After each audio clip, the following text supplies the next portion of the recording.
Welcome to Mount Shasta Escape. Today I'll be doing a 142-mile loop through the mountains on my Suzuki GSX-8S. It's still for sale, but the way it's going right now, I may have it for quite a while. And if so, that's fine. I'm enjoying riding it. It is Sunday, July 28th, and I started at about 10:20 in the morning. And I'm going to make a couple, well, let's see, probably a little over a 100-mile loop where I'm going to start on I-5 North and go up to Stewart Springs Road, take that and the forest road over to the Mount Eddy trailhead. But from there, there's another forest road that will get me over to, I think it's Highway 3, from which I will then go back to Etna, Fort Jones, Wairika, and back home. That's my plan, anyway.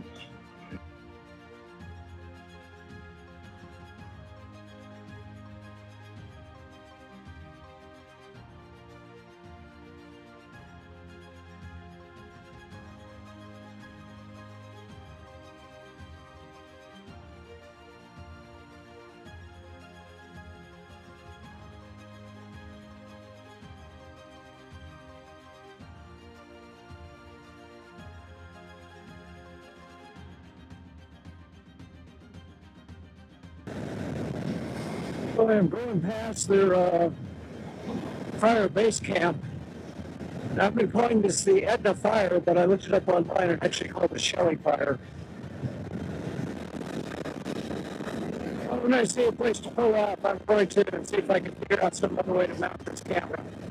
I won't be able to do it on the handlebars, but there might be some other fire I can clamp it to that will change its angle to where it'll point forward.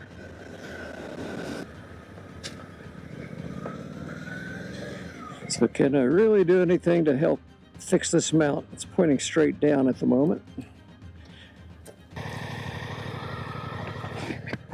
Okay, I've took out the broken piece and I've got it mounted on one of my crash bars on the left side. It was down kind of low. And I've got it kind of in portrait mode now instead of landscape, the way I've got it. Might work.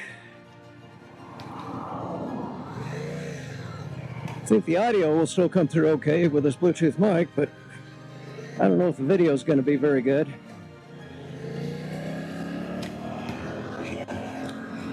It'll certainly be a different perspective anyway, from right above the road. Anyway, going through Callahan. I think I want to go this way. Gazelle 25 if I go the other way. I'm going to have to stop and look at a map. That might be a reasonable thing to try. If I do this, I will not make it up to Scott Summit, but will get me to Old Highway 99. I'm really not that far away from doing what my original plan was, though. So I think I'll stick with it. I'll continue on this way, go past Scott Summit, and then be looking for FR-17 to turn onto.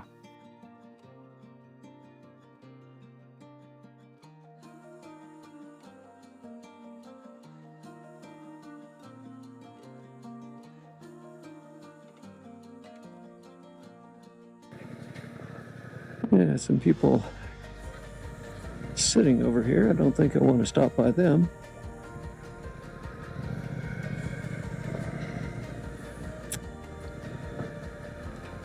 I wonder if they're Pacific Crest Trail people. They might be.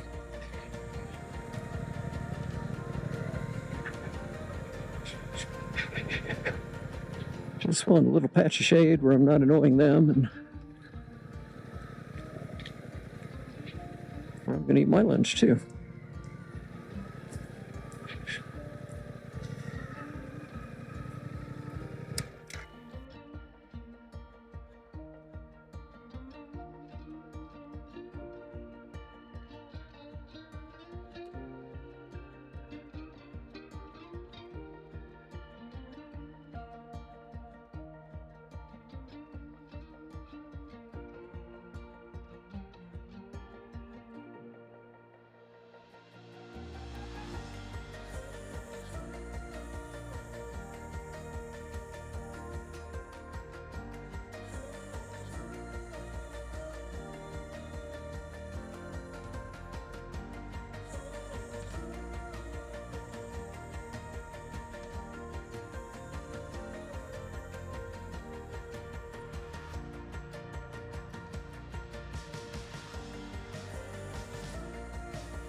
I took a wrong turn, or basically I didn't take a turn that I should have taken.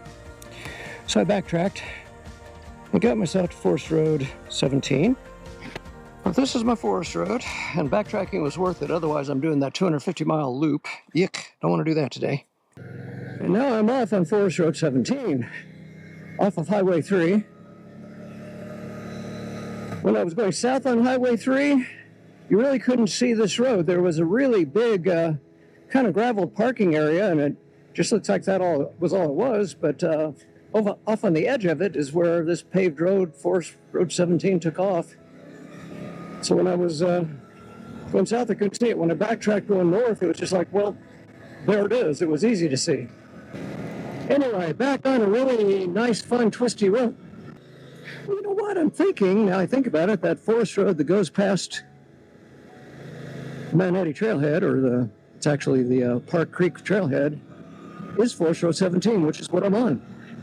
Very scenic road, very narrow. Lots of potholes, it's something you got to be a little careful on. I don't think very many people drive or ride on this road. It's not used much.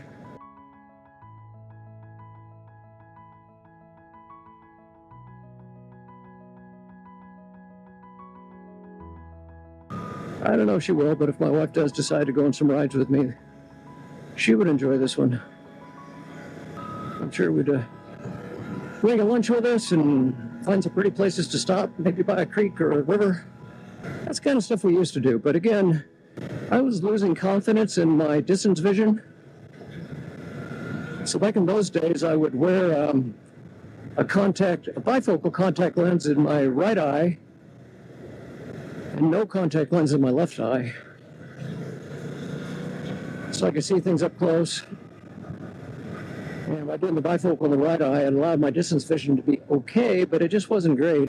Since I switched back to glasses, with a proper prescription on the glasses, my distance vision is excellent. Kind of back like when I was much younger. As a result, I feel much more confident riding a motorcycle. But back when we stopped, it was kind of a combination of both of us. I wasn't really sure I wanted to risk her because I didn't feel quite as confident anymore on street riding. And at the moment, I feel pretty confident again. But, there's always a risk, but I do everything I can, aside from not riding motorcycles, I do everything I can to minimize the risk. I have a big canyon off here to my right, down to whatever that creek or river is. I don't know what the temperature is up here, but I know it's not a real hot day. I think in Mt Shasta they're predicting a high of 80. But this mesh jacket with a t-shirt underneath it and my mesh riding pants I have on, it's really very, very nice right now. I know every time I stop it feels a little bit hot. I am wearing black. So I think this ride is going to be a total of maybe 3.5 to 4 hours. And I pretty much just kept the camera on continuously. And honestly, that's a pain to edit. Got to go through all of it, but it makes the editing a lot easier if you only have an hour or hour and a half or something to edit. Just a little bit of gravel on this road in places, and that's where I wish I had my prescription glasses on. I'm seeing it, but I would see it much better if I had those on.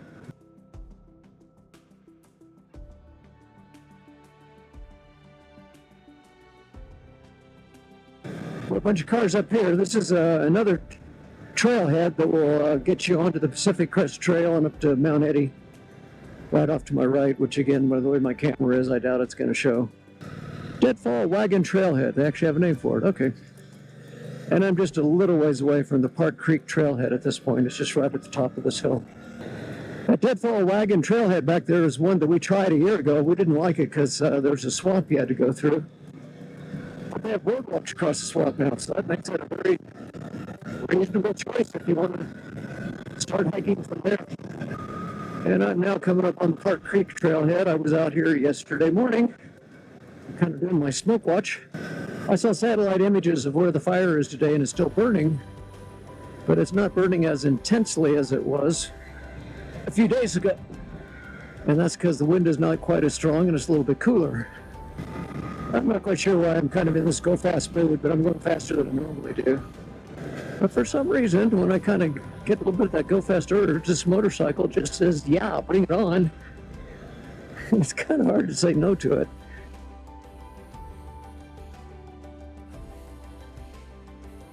of course, this is one of those typical paved forest roads where they don't put speed limit signs up. You have no idea what the speed limit is. I kind of think the assumption is 55. Of course, I'm not doing anywhere close to that. But I don't know what the speed limit really is on it. Like I said, it's 55 and this would be too fast. Definitely a fun, twisty road, though. This motorcycle, I really don't need it because I can see the speedometer and the gear indicator just fine.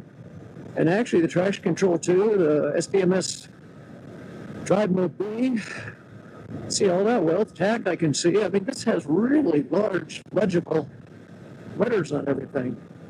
The point is, I'm farsighted. It's called presbyopia. I mean, I can't see things clearly till it's almost like 15 feet away from me. And as people get older and they say, my arms aren't long enough yet, I can't hold something far enough out to see it. Well, my arms aren't 15 feet long either. But this screen, even with my rather extreme farsightedness, is very legible. So anybody that needs reading glasses, you're going to be happy with the screen. If your distance vision's okay, you don't need to have your readers or anything on to see your instruments. Now, what's a little bit small is the trip meter. I can't read it though, 121.8. That's getting a little blurry, but I don't know, this TFT dash on this motorcycle is just so legible. That's another motivation for me to get a V-Strom that has the same TFT dash on it. And that's something that's kind of hard to evaluate on a personal level when you go to the dealership and sit on bikes. A lot of times the bikes that they have in the showroom, they're taking the batteries out of them. So they don't put a fresh battery in them until they sell them. There's no way you can turn them on and see what the dash looks like, so I guess you're just stuck on reading people's reviews, but that's something reviewers typically don't say much about. For us older folks, and honestly, I started needing reading glasses when I was 40 years old, so that was 31 years ago. But I mean, a lot of people in their 40s and 50s start needing reading glasses, and that's something anytime you have a dash on a motorcycle, anybody reviewing it should make a comment about that.